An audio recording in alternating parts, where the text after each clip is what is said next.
This episode of Tour the World is brought to you by Evergreen Tours, a world of discovery, and Antler, the champions of lightweight luggage.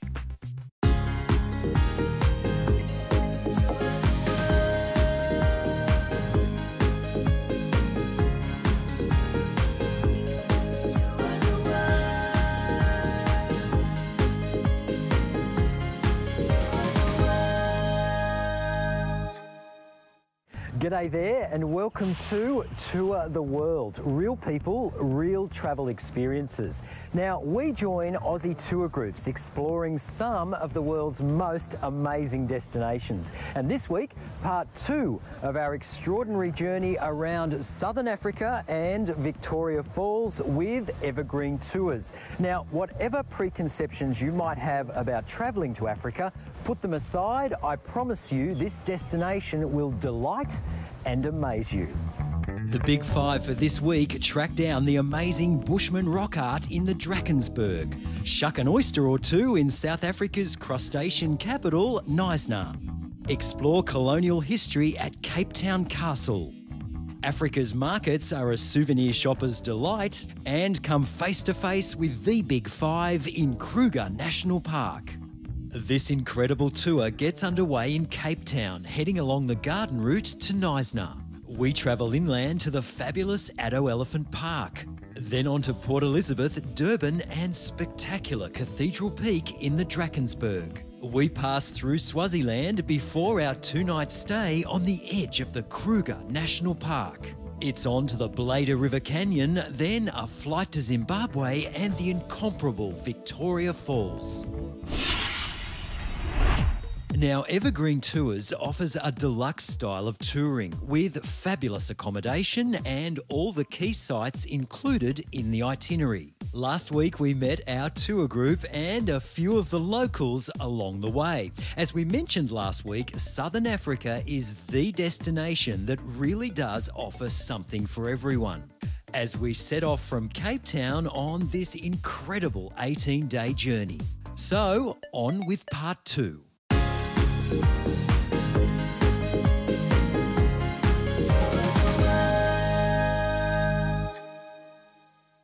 Wow, it is South Africa's biggest national park and its biggest tourist attraction. Of course, I'm talking about the legendary Kruger National Park. Now, we're going to catch up with a few of the residents here at the park a little later on, but right now we're off to the spectacular Drakensberg. As we travel through the South African interior towards the Drakensberg, South Africa's highest mountain range, the landscape is constantly changing. It's much more arid than the lush garden route down south. We arrive at the wonderful Cathedral Peak Hotel for our overnight stay. Now, the Drakensberg is renowned not only for its spectacular mountain scenery, but also its hiking. So we set off on a guided walk to see some of the Sand Bushman rock art this area is famous for. I thought it was just, a little trip up the mountain, but it wasn't that easy, but it was fun. It was really fun, and we all looked at one another and thought, we're mad, but we made it. We were told there were some paintings on top of the mountain. Because that rock art is fascinating. Yes, thousands of years old. It was, and the scenery from up there to look down and everything else. No, it was lovely. And the waterfall, we stopped at the waterfall before we started to climb, and no, it was great. And it was fun with a few of the group members. Further north, and we arrive at Kruger National Park for our 2-night stay. Welcome to one of the world's premier wildlife sanctuaries and one of the absolute highlights of this tour. Kruger is home to an incredible array of scaly, furry and feathered critters, of all shapes and sizes. And while we'd all love to come face to face with the Big Five during our game drive, this is a wildlife park. So you can never be too sure of exactly what you'll see. The best way to experience Kruger is just to leave all your expectations at the gate. And there literally is something new to encounter around every corner, like this incredible troop of baboons by the roadside. And we thoroughly enjoy the impromptu passing parade. During our lunch stop at a rest camp, I catch up with our guide, Ranger Ed, to find out more about this amazing park. The Kruger National Park is a vast area. It's about 2 million hectares. And it is called the Kruger National Park because it was established by our former president of the Zuid-Afrikaanse Republic, Paul Kruger. He suggested the notion of starting a national conservation area in 1884. He was met with a lot of opposition from the General South African Republic, but eventually in 1888 he got the notion through and they started the first conservation reserve in South Africa. How did they get the name, the Big Five? Well, Big Five is a hunting term. Obviously, in earlier years, there was a lot of hunting taking place, still is today. The Big Five doesn't actually refer to the size of the animals. It is actually the 5 most dangerous animals to hunt while you're on foot. So the Big Five consists out of lion, leopard, buffalo, rhino, and elephant. What's the most dangerous animal in the park for humans? The animal responsible for the most human deaths in Africa, the mammal, is the hippopotamus. It is a very, very territorial animal and it has a fear of humans. So when it encounters humans, it tends to become aggressive. What's your favourite animal in the park? My favourite animal in the park is the elephant. Elephants are extremely intelligent, they're extremely emotional creatures. And yeah, I personally think the elephant is the king of the jungle. Most people would tell you it's the lion, but I encounter elephants and lions on a daily basis, and I know that the lions are scared of elephants. Well, these gentle giants, which can weigh up to 6,000 kilos, certainly stop us in their tracks, as an entire herd decides to cross the road. Well, there were cars everywhere and these elephants were walking across the road, like the elephant walk, and it was just beautiful to see them walking down the street.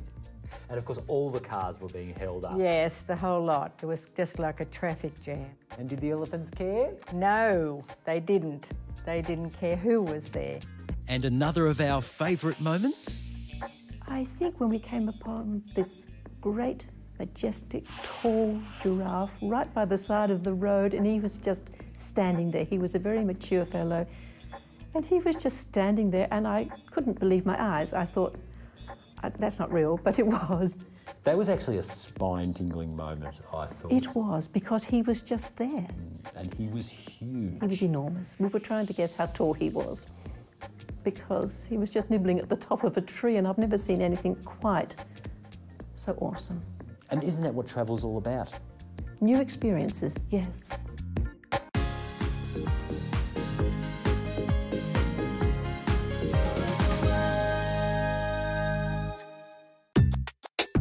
Saying farewell to Kruger, we continue further north along the spectacular panorama route. First stop, God's Window, which you might remember from the hit film The Gods Must Be Crazy. Then on to the mighty Blader River Canyon. This is the world's 3rd largest canyon at 26 kilometres long and just under 800 metres deep. The Burke's Luck potholes are another popular tourist spot in the area.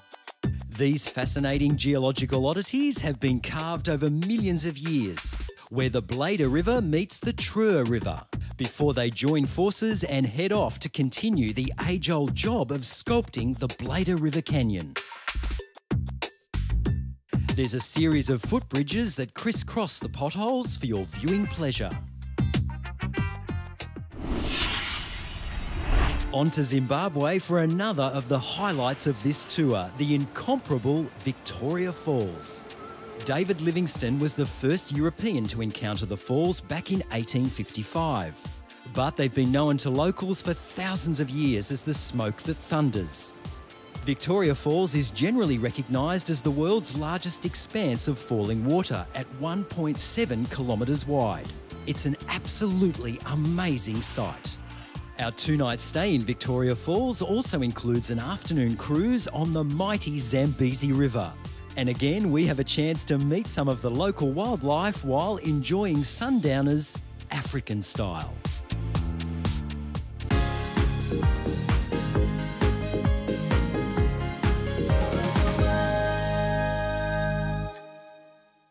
When it comes to talking history, Southern Africa is a heavy hitter.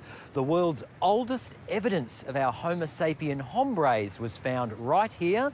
It's 117,000 years old. We're not going quite that far back on this tour. We pick things up in the 1600s in colonial Cape Town.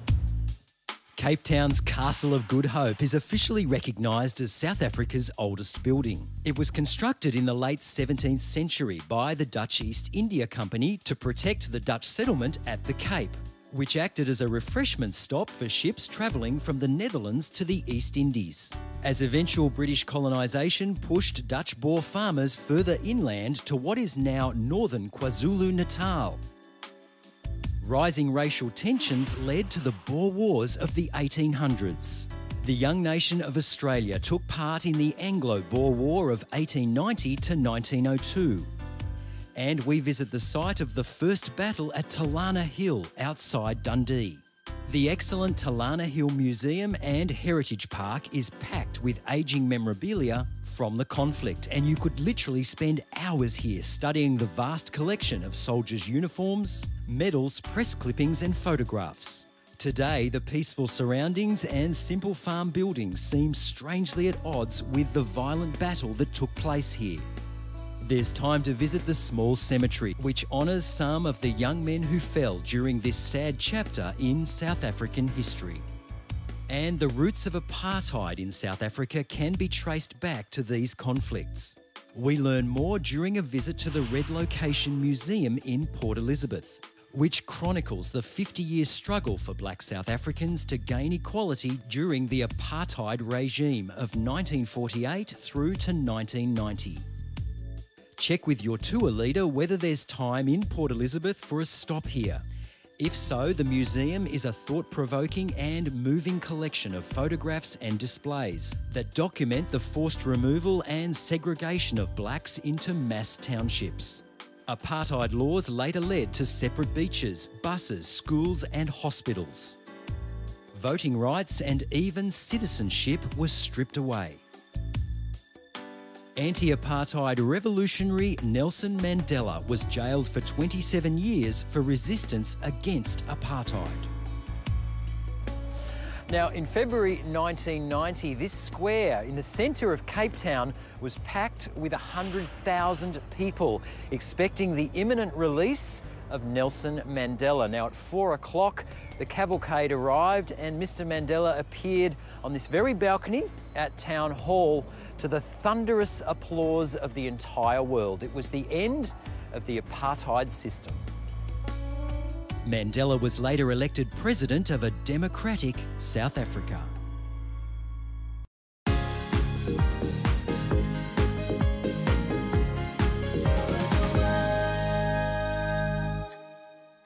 This week, we continue our African tour for the taste buds with some local specialties.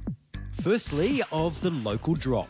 We take a day trip to the amazing Winelands region outside Cape Town, with our first stop, the Anura Winery. The Mediterranean-style climate of this region, with its warm, dry summers and cold, crisp winters, means bold reds like Merlot, Shiraz and Cab Savs, along with crisp whites including Chardonnays and Sauv Blancs.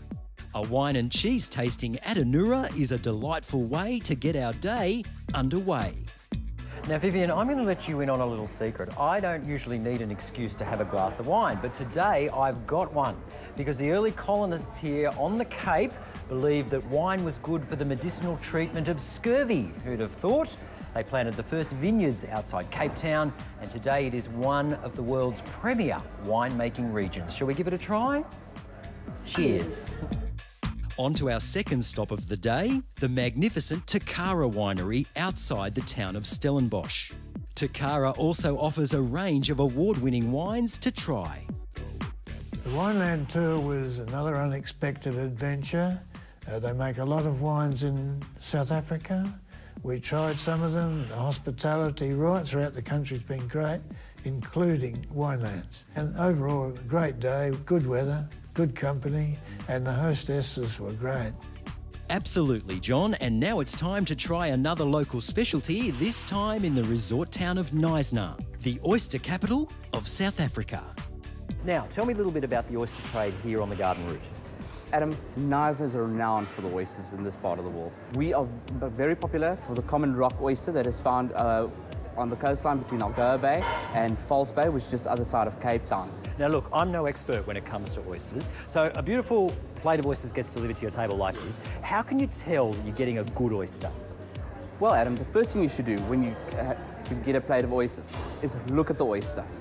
Firstly, it should have a nice, clean sheen to it.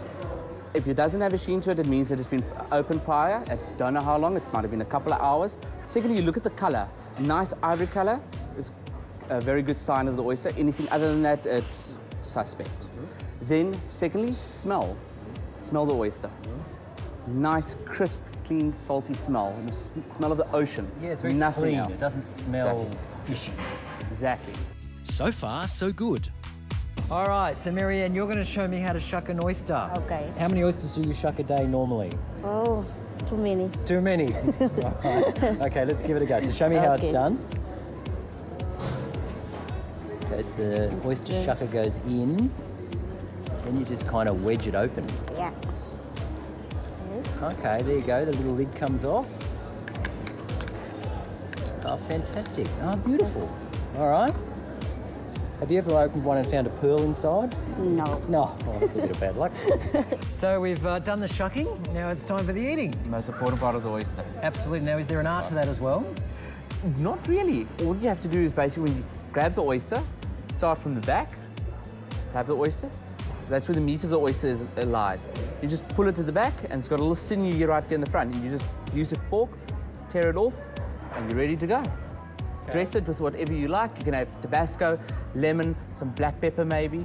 You're good to go. Okay, righto. Well, let's have a go while we're here. I'll get this one up here now and give it a bit of a loosen up.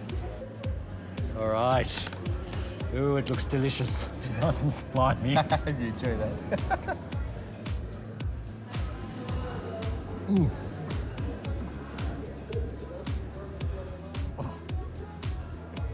Actually, you know what? It's not too bad. They're actually very nice. Yeah, very nice. They're nice. They're And beautiful. it's got fresh, clean flavour. Taste of the ocean. Yum. Oysters. Knysna. Cheers. Cheers. Thanks for having us. Pleasure you get.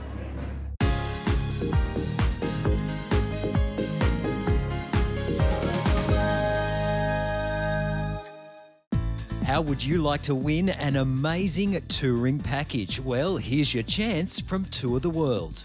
This fabulous prize includes a $1,000 voucher towards a tour for 2 people from Evergreen Tours, a world of discovery. A stylish set of 3 Drive Light luggage cases from Antler, the champions of lightweight luggage. A selection of Go travel products to help you get the most from your travel experience. And a men's holiday wardrobe to the value of $500 from Uberman. Contemporary urban looks and uncompromising quality. Just tell us in 25 words or less where you'd like to tour to and why. Visit tourtheworld.com.au.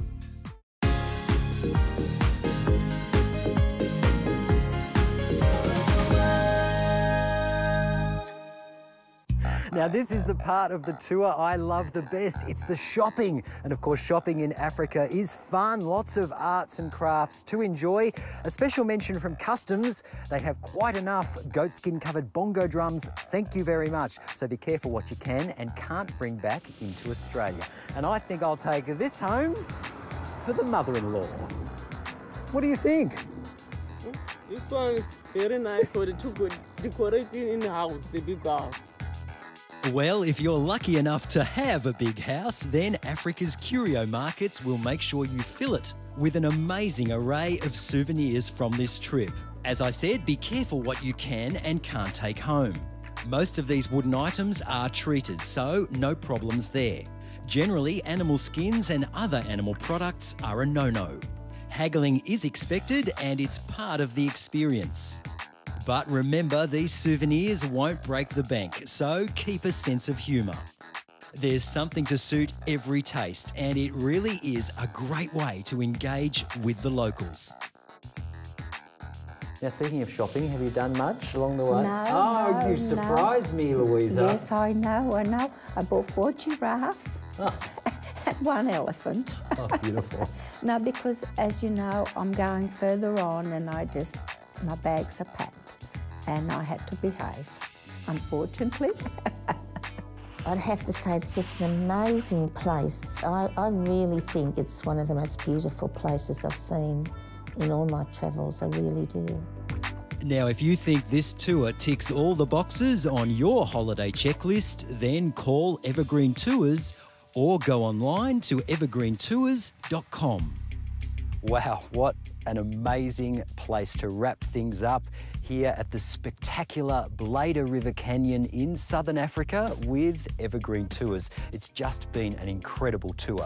Now, if you want more details, jump on our website or track us down on Facebook. And please come and tour the world again with us next week. See you then.